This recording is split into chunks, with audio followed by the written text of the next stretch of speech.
ಗಡಿಯಲ್ಲಿ ಮತ್ತೆ ಪಾಕಿಸ್ತಾನ ಬಾಲ ಬಿಚ್ಚುವಂತಹ ಕೆಲಸವನ್ನ ಮುಂದುವರಿಸಿದೆ. ಮುಂಜಾನೆ 4 ಗಂಟೆಯಿಂದಲೇ ಪಾಕ್ನಿಂದ ಡ್ರೋನ್ ಅಟ್ಯಾಕ್ ಆಗಿದೆ ಎನ್ನುವಂತಹ ವಿಚಾರ ಗೊತ್ತಾಗ್ತಿದೆ.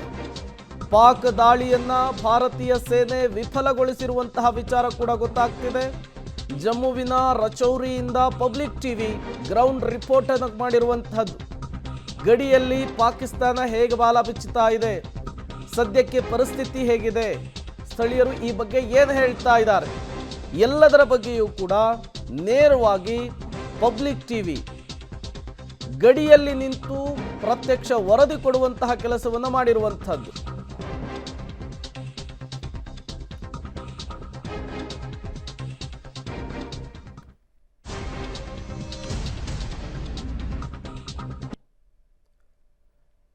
ಈಗ ಜಮ್ಮುವಿನ ರಚೌರಿಯಿಂದ ನೇರವಾಗಿ ನಮ್ಮ ಪ್ರತಿನಿಧಿ ಶಬೀರ್ ನಿಡುಗುಂದಿ ನೇರ ಸಂಪರ್ಕಕ್ಕೆ ಸಿಗ್ತಾ ಇದ್ದಾರೆ. ಅಲ್ಲಿಯ ಪರಿಸ್ಥಿತಿಯ ಬಗ್ಗೆ ಅವರಿಂದ ಮಾಹಿತಿಯನ್ನು ಪಡಿತಾ ಹೋಗೋಣ. ಶಬೀರ್, ನಿರಂತರವಾಗಿ ವರದಿಯನ್ನು ಮಾಡ್ತಾ ಇದ್ರಿ, ತಡರಾತ್ರಿ ಈ ಮಿಸೈಲ್ಸ್ ಅಟ್ಯಾಕ್ ಮಾಡೋದ್ರ ಬಗ್ಗೆ ನೀವು ಎಕ್ಸ್ಪ್ಲೈನ್ ಅನ್ನು ಮಾಡ್ತಾ ಇದ್ರಿ. ಈಗ ಸದ್ಯಕ್ಕೆ ಪರಿಸ್ಥಿತಿ ಹೇಗಿದೆ, ನೀವಿರುವಂತಹ ಜಾಗದಲ್ಲಿ ಏನೆಲ್ಲ ಬೆಳವಣಿಗೆಗಳಾಗ್ತಾ ಇದೆ ಅಂತ ಹೇಳಿ. ಪ್ರೇಮ್, ನಾವೀಗ ರಜೋರಿಯನ್ನು ತಲುಪಿದ್ದೀವಿ. ರಜೋರಿಯಲ್ಲಿ ನಾವು ರಾತ್ರಿ ಇಲ್ಲೇ ಸ್ಟೇ ಆಗಿದ್ವಿ. ರಜೋರಿ ಸೇಫ್ ಅಲ್ಲ ಅನ್ನುವಂಥದ್ದು ನಮಗೆ ಭಾಳ ಸ್ಪಷ್ಟವಾಗಿ ಗೊತ್ತಿತ್ತು. ಆದರೆ ನಮ್ಮ ಬಳಿ ಬೇರೆ ಯಾವುದೇ ಆಯ್ಕೆಗಳಿರಲಿಲ್ಲ. ನಾವು ಮುಂದೆ ಹೋಗೋ ಯಾವ ಹಂತದಲ್ಲೂ ಕೂಡ ಇರಲಿಲ್ಲ. ಯಾಕೆಂದರೆ ರಜೋರಿಯಿಂದ ಮುಂದೆ ಹೋದಷ್ಟು ಹೆವಿ ಶೆಲ್ಲಿಂಗ್ ಆಗ್ತಿದೆ ಅನ್ನುವಂಥ ನಿಟ್ಟಿನಲ್ಲಿ ಇಲ್ಲಿನ BSF ಸಿಬ್ಬಂದಿಗಳು ಹೇಳಿದರು. ಹೀಗಾಗಿ ಇಲ್ಲೇ ಸ್ಥಳೀಯ ಮಟ್ಟದಲ್ಲಿ ಆಶ್ರಯವನ್ನು ತೆಗೆದುಕೊಳ್ಳುವಂಥ ಕೆಲಸವನ್ನು ಕೂಡ ಮಾಡಿದ್ವಿ. ರಾತ್ರಿ ಇಡೀ ಇಲ್ಲಿ ಶೆಲ್ಲಿಂಗ್ ಆಗಿದೆ. ಇದ್ರ ಜೊತೆಗೆ ಡ್ರೋನ್ ದಾಳಿಗಳಾಗುವಂಥ ಕೆಲಸಗಳಾಗಿತ್ತು. ಆ ಎಲ್ಲ ದಾಳಿಗಳನ್ನು ಅಟ್ಯಾಕನ್ನು ವಿಫಲಗೊಳಿಸುವಂಥ ಕೆಲಸವನ್ನು ಭಾರತೀಯ ಸೇನೆ ಮಾಡಿತ್ತು. ನಾನು ರಾತ್ರಿ ಹೊರಗಡೆ ಬಂದು ಗಮನಿಸಿದಂಥ ಸಂದರ್ಭದಲ್ಲಿ ನಾನು ಕಂಡಂಥ ದೃಶ್ಯಗಳನ್ನ ವಿವರಿಸ್ತೀನಿ ನೋಡಿ. ನಿಮ್ಗೆ ಬೆಟ್ಟ ಮತ್ತು ಗುಡ್ಡಗಾಡುಗಳು ಏನು ಕಾಣಿಸ್ತಾ ಇದೆಯಲ್ಲ, ಈ ಗುಡ್ಡಗಾಡುಗಳಲ್ಲಿ ನಿರಂತರವಾಗಿ ಪ್ರತಿ ಅರ್ಧ ಗಂಟೆಗೊಮ್ಮೆ 2 ರಿಂದ 3 ಡ್ರೋನ್ಗಳು ಏಕಕಾಲಕ್ಕೆ ಬರುವು. ಅವುಗಳನ್ನು ವಿಫಲಗೊಳಿಸುವಂಥ ಕೆಲಸಗಳಾಗ್ತಾ ಇತ್ತು. ಮತ್ತೆ ಅರ್ಧ ಗಂಟೆ ಆದ ಮೇಲೆ ಮತ್ತೆ 2 ರಿಂದ 3 ಡ್ರೋನ್ಗಳು ಬರೋದು, ಮತ್ತೆ ವಿಫಲಗೊಳಿಸುವಂಥ ಕೆಲಸಗಳು.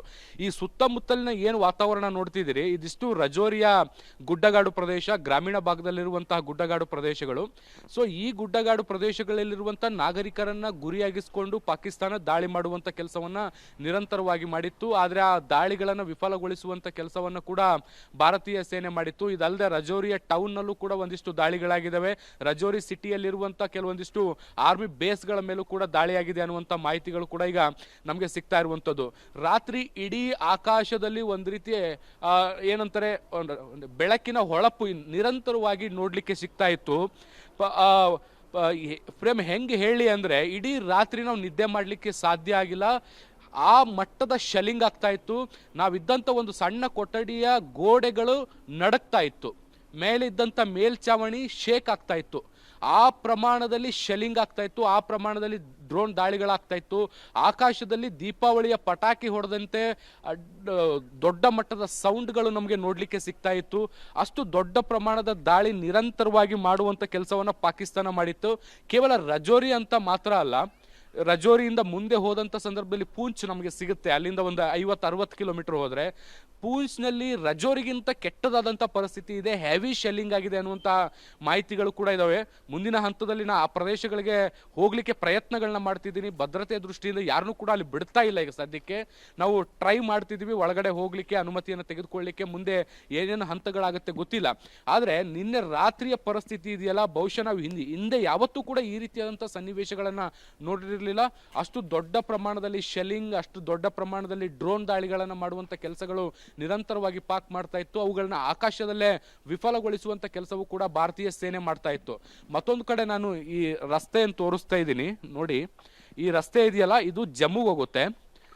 ಈ ಜಮ್ಮುಗೆ ಹೋಗುವಂತ ರಸ್ತೆ ನಿನ್ನೆ ಆರ್ಮಿ ವೆಹಿಕಲ್ಸ್ಗಳಿಂದ ಫುಲ್ ಮೂವ್ಮೆಂಟ್ ಆಗ್ತಾ ಇತ್ತು. ಅದನ್ನು ನಮಗೆ ಚಿತ್ರೀಕರಣ ಮಾಡಲಿಕ್ಕೆ ಅವಕಾಶವನ್ನು ಮಾಡಿಕೊಡ್ಲಿಲ್ಲ. ಯಾಕೆ ಅಂದರೆ ಹೆಡ್ಲೈಟ್ಗಳನ್ನು ಆಫ್ ಮಾಡಿಕೊಂಡು ಗಾಡಿಗಳನ್ನು ಓಡಿಸ್ಬೇಕಾಗಿತ್ತು. ಅದು ಇಲ್ಲಿಯ ನಿಯಮ.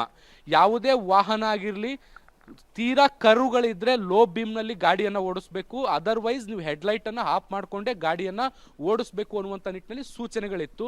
ಹೀಗಾಗಿ ನಾವು ಲೈಟ್ಗಳನ್ನು ಆನ್ ಮಾಡಿ ಶೂಟ್ ಮಾಡಲಿಕ್ಕೆ ಬಿಡಲಿಲ್ಲ, ಮತ್ತು ನಾವು ಸೇನೆಗೂ ಕೂಡ ಸಹಕಾರವನ್ನು ಕೊಡಬೇಕಾಗಿರುವಂಥ ಹಿನ್ನೆಲೆಯಲ್ಲಿ ಅದನ್ನು ಚಿತ್ರೀಕರಣ ಮಾಡಲಿಲ್ಲ. ಈ ಪೂರ ರಸ್ತೆ ಏನಿದೆಯಲ್ಲ ಇದು ಜಮ್ಮುಗೆ ಹೋಗುತ್ತೆ. ಈ ಜಮ್ಮುಗೆ ಹೋಗುವಂಥ ರಸ್ತೆ ಆರ್ಮಿ ವೆಹಿಕಲ್ಸ್ಗಳಿಂದ ಫುಲ್ ಮೂವ್ಮೆಂಟ್ ಆಗ್ತಾ ಇತ್ತು. ಇದು ಮುಂದಿನ ಹಂತದಲ್ಲಿ ಏನು ಜಮ್ಮುವಲ್ಲಿ ಅಟ್ಯಾಕ್ ಆಗಿತ್ತು ಅಲ್ಲಿ ಹೆಚ್ಚುವರಿ ಫೋರ್ಸ್ಗಳನ್ನು ಕಳಿಸ್ಕೊಡುವಂಥ ಕೆಲಸಗಳಾಗ್ತಾ ಇತ್ತು.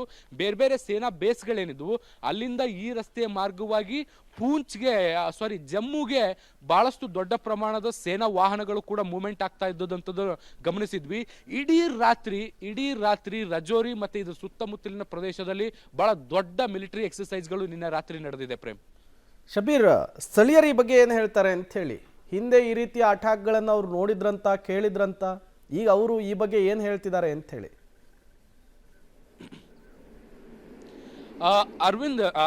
ಪ್ರೇಮ್ ನೋಡಿ, ಹಿಂದೆ ಈ ದೊಡ್ಡ ಪ್ರಮಾಣದಲ್ಲಿ ಅಟ್ಯಾಕ್ಗಳನ್ನು ನೋಡಿರಲಿಲ್ಲ. ಕೆಲವರು ಇಲ್ಲಿರುವಂಥ ವೃದ್ಧರು ಹೇಳ್ತಾರೆ ಹೌದು ಒಂದಿಷ್ಟು ಅಟ್ಯಾಕ್ಗಳು ನಡೆದಿತ್ತು ಅಂತ. ನೋಡಿ, ನಾನು ಇನ್ನೊಂದು ಪಾಯಿಂಟ್ ತೋರಿಸ್ತೀನಿ ನಿಮಗೆ.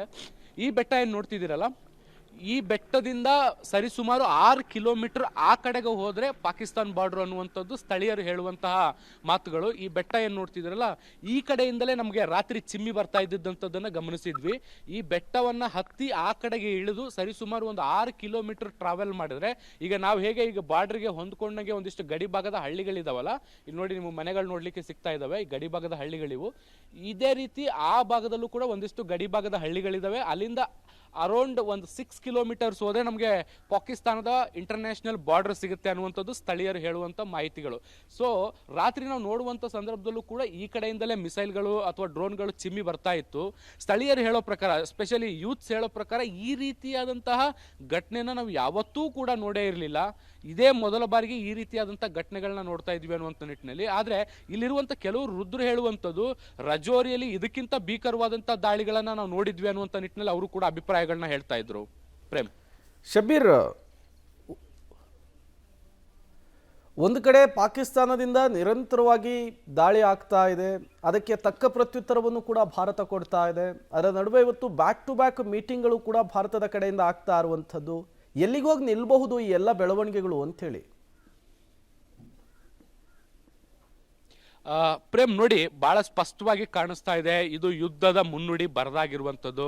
ಈಗ ಆಲ್ರೆಡಿ ಪಹಲ್ಗಾಮ್ಗೆ ಪ್ರತೀಕಾರವನ್ನು ತೀರಿಸಿಕೊಳ್ಳುವಂಥ ಕೆಲಸ ಭಾರತ ಮಾಡಿ ಅಲ್ಲಿಗೆ ಸುಮ್ಮನಾಗಿತ್ತು. ಪಾಕ್ ಅದಕ್ಕೆ ಪ್ರತಿ ದಾಳಿಯನ್ನು ಮಾಡುವಂಥ ಕೆಲಸ ಮಾಡ್ತು. ಅದನ್ನು ಕೌಂಟರ್ ಮಾಡಲಿಕ್ಕೆ ಮತ್ತೊಂದು ದಾಳಿಯನ್ನು ಭಾರತ ನಡೆಸಬೇಕಾದಂಥ ಅನಿವಾರ್ಯತೆ ಬಂತು. ಈಗ ನಿನ್ನೆ ರಾತ್ರಿ ಪಾಕಿಸ್ತಾನ ಒಂದು ರೀತಿಯಾದಂಥ ಫುಲ್ ಪ್ಲೆಡ್ಜ್ ವಾರ್ಗೆ ಕರೆ ಕೊಟ್ಟಂತೆ ಕಾಣಿಸ್ತಾ ಇದೆ. ಅಫಿಷಿಯಲಿ ಎಲ್ಲೂ ಕೂಡ ಅನೌನ್ಸ್ ಮಾಡಿಲ್ಲ ನಾವು ವಾರ್ ಮಾಡ್ತಿದ್ದೀವಿ ಅಂತ. ಆದರೆ ಅನ್ಅಫಿಷಿಯಲಿ ಏನೆಲ್ಲ ಮಾಡ್ಬೋದು ಒಂದು ವಾರ್ನಲ್ಲಿ, ಅದೆಲ್ಲವನ್ನು ಕೂಡ ನಿನ್ನೆ ಪಾಕಿಸ್ತಾನ ಮಾಡಿದೆ. ಅದಕ್ಕೆ ಕೌಂಟರ್ ಕೊಡುವಂತ ನಿಟ್ಟಿನಲ್ಲೂ ಕೂಡ ಈಗ ಭಾರತ ನಿರಂತರವಾದಂಥ ಪ್ರಯತ್ನಗಳನ್ನ ಕೂಡ ಮಾಡಿದೆ. ಇದ್ರ ಜೊತೆಗೆ ಪಾಕಿಸ್ತಾನದಲ್ಲಿರುವಂಥ ಬಹುತೇಕ ಲಾಹೋರ್ ಇರ್ಬೋದು, ಕರಾಚಿ ಇರ್ಬೋದು, ರಾವಲ್ಪಿಂಡಿ ಇರ್ಬೋದು, ಈ ರೀತಿಯಾದಂಥ ಪ್ರಮುಖ ಪ್ರದೇಶಗಳಿದ್ದಾವೆ, ಅಲ್ಲೆಲ್ಲವೂ ಕೂಡ ಬಹಳಷ್ಟು ದೊಡ್ಡ ಪ್ರಮಾಣದ ಧ್ವಂಸ ಮಾಡುವಂಥ ಕೆಲಸವನ್ನು ಕೂಡ ಈಗಾಗಲೇ ಭಾರತೀಯ ಸೇನೆ ಮಾಡಿದೆ. ಇವತ್ತು ಬೆಳಗ್ಗೆ 11 ಗಂಟೆಗೆ ಪ್ರಧಾನಿ ನರೇಂದ್ರ ಮೋದಿ ಅವರ ನೇತೃತ್ವದಲ್ಲಿ ಒಂದು ಮಹತ್ವದ ಸಭೆ ನಡೀತಾ ಇರುವಂಥದ್ದು. ಬಹುಶಃ ಈ ಸಭೆ ಈ ಒಂದು ಬೆಳವಣಿಗೆಗಳೇನು ನಡೆಯುತ್ತೆ ಇದರಲ್ಲಿ ಒಂದು ಮೇಜರ್ ಮೀಟಿಂಗ್ ಆಗುವಂಥ ಸಾಧ್ಯತೆಗಳು ಕಂಡು ಬರ್ತಾ ಇದ್ದಾವೆ. ಭಾರತ ಏನಾದರೂ ಯುದ್ಧ ಮಾಡುವಂಥ ನಿರ್ಧಾರ ಏನಾದರೂ ತೆಗೆದುಕೊಳ್ಳುತ್ತಾ ಅನ್ನುವಂಥ ಅನುಮಾನಗಳು ಬರ್ತಾ ಇದ್ದಾವೆ. ಈಗ ನಮಗೆ ದೆಹಲಿ ಮೂಲಗಳು ಹೇಳ್ತಾ ಇರುವಂಥದ್ದು ಬಹಳಷ್ಟು ಕ್ರೂಷಿಯಲ್ ಆದಂಥ ಮೀಟಿಂಗು, ಬಹುತೇಕ ವಾರ್ ಡಿಕ್ಲೇರ್ ಮಾಡೋದಕ್ಕೆ ಸಂಬಂಧಪಟ್ಟಂತೆಯೇ ಈ ಒಂದು ಸಭೆಯಲ್ಲಿ ಚರ್ಚೆಗಳು ನಡೆಯುತ್ತೆ. ಎಲ್ಲರ ಒಪಿನಿಯನ್ಗಳ ತೆಗೆದುಕೊಳ್ಳಲಾಗುತ್ತೆ. ಮುಖ್ಯವಾಗಿ 3 ಸೇನಾ ಮುಖ್ಯಸ್ಥರು, CDS, ರಾಷ್ಟ್ರೀಯ ಭದ್ರತಾ ಸಲಹೆಗಾರರು, ಎಲ್ಲರ ಒಪಿನಿಯನ್ ಅನ್ನು ತೆಗೆದುಕೊಂಡು ಮುಂದೆ ಏನ್ ಮಾಡ್ಬೋದು, ಹೇಗೆ ಮಾಡ್ಬೋದು, ಪಾಕಿಸ್ತಾನಕ್ಕೆ ಹೇಗೆ ಬುದ್ಧಿಯನ್ನು ಕಲಿಸ್ಬೋದು, ಈ ಕುತಂತ್ರಿ ಆಟಗಳೇನಿದಾವೆ ಅದಕ್ಕೆ ಹೇಗೆ ಪಾಠವನ್ನು ಹೇಳ್ಕೊಡ್ಬೋದು ಅನ್ನುವಂಥ ನಿಟ್ಟಿನಲ್ಲಿ ಚರ್ಚೆಗಳು ನಡೆಯುತ್ತೆ. ಬಹುಶಃ ಅವೆಲ್ಲವೂ ಆದ ಬಳಿಕ ಒಂದು ಅಟ್ಯಾಕ್ ಅಥವಾ ಅಫಿಷಿಯಲ್ ವಾರ್ ಘೋಷಣೆ ಆದರೂ ಕೂಡ ಅಚ್ಚರಿ ಇಲ್ಲ ಅನ್ನುವಂಥ ನಿಟ್ಟಿನಲ್ಲಿ ಮಾತುಗಳು ಕೂಡ ಕೇಳಿ ಬರ್ತಾ ಇರುವಂಥದ್ದು. ಆದರೆ ಈಗ ಭಾರತ ತನ್ನನ್ನು ತಾನು ಡಿಪೆಂಡ್ ಮಾಡಿಕೊಳ್ಳುವಂಥ ನಿಟ್ಟಿನಲ್ಲಿ ಎಲ್ಲ ಪ್ರಯತ್ನಗಳನ್ನ ಮಾಡ್ತಾ ಇದೆ. ಮತ್ತು ಪಾಕಿಸ್ತಾನವನ್ನು ಸುಮ್ಮನಿರಿಸಿಕೊಳ್ಳುವಂಥ ನಿಟ್ಟಿನಲ್ಲಿ ಒಂದಿಷ್ಟು ಮರುದಾಳಿಗಳನ್ನು ಕೂಡ ಮಾಡ್ತಾ ಇದೆ. ಇವತ್ತು DRDO ಇಂದ ಕಡೆ ಒಂದಿಷ್ಟು ಮೀಟಿಂಗ್ಗಳು ಕೂಡ ನಡೀತಾ ಇರುವಂಥದ್ದು. INS ವಿಕ್ರಾಂತ್ ಈಗಾಗಲೇ ಅಖಾಡಕ್ಕೆ ಇಳಿದಿದೆ, ಅದು ಕೂಡ ಈಗಾಗಲೇ ಕೆಲಸ ಶುರು ಮಾಡ್ಕೊಂಡಿರುವಂಥದ್ದು. ಗಡಿಗಳು ಹೈ ಅಲರ್ಟ್ ಆಗಿದ್ದಾವೆ. ಸೊ ಈ ಎಲ್ಲ ಬೆಳವಣಿಗೆಗಳನ್ನ ನೋಡ್ತಾ ಇದ್ರೆ ಭಾರತ ವಾರ್ಗೆ ಸಕಲ ರೀತಿಯಾದಂಥ ಸಿದ್ಧತೆಯನ್ನ ಈಗಾಗಲೇ ಮಾಡ್ಕೊಂಡಿದೆ. ಈಗ ಜಸ್ಟ್ ಅಫಿಷಿಯಲ್ ಕ್ಲಿಯರ್ ಆಗಬೇಕಾಗಿದೆ. ಪ್ರೇಮ್,